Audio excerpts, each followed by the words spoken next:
Well, protesters on the Central Coast took to local city streets today as well. KSBY News reporter Melissa Newman is live in Santa Maria, where a crowd left over from this afternoon's protest is starting to grow again. Melissa, what can you tell us?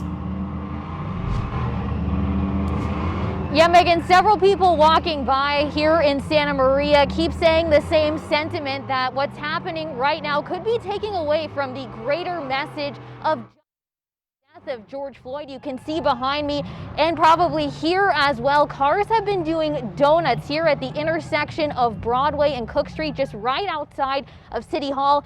So much so that as soon as you get onto this side of town, the smell of burning rubber just kind of hits you in the face almost, because this has been going on for several hours now. There's also a fire in the middle of the street and fireworks continually set off as well. Now, earlier today, protesters were calling for justice and more people to listen to the struggles minorities face in America every day. Black Lives Matter! Taking to the streets. This is what democracy looks like. Protesters in Santa Maria and San Luis Obispo gathered Sunday to share their support for justice in the death of George Floyd.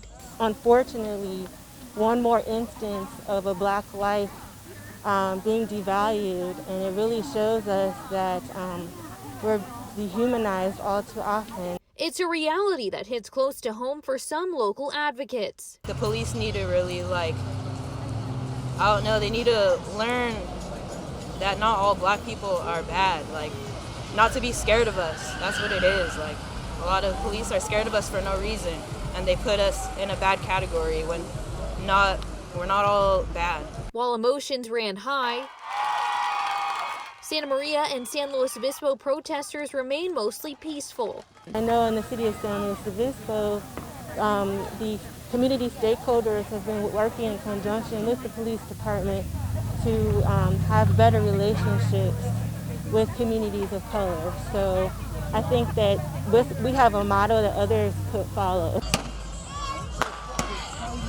As the protests start to wind down locally for the weekend, a call to action emerges. You can sign petitions, you can show up at protests and rallies like this, but it's just really important to listen.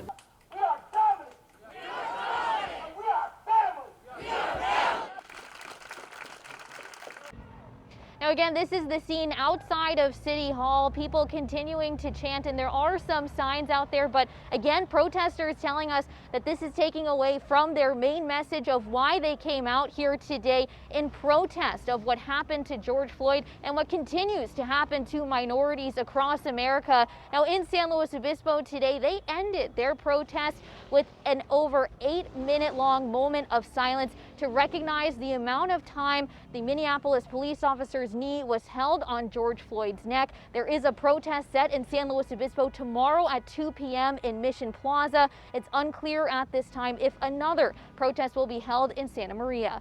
For now, reporting live in Santa Maria, Melissa Newman, KSBY News. All right, Melissa, thank you for that coverage. Lots of anger out there.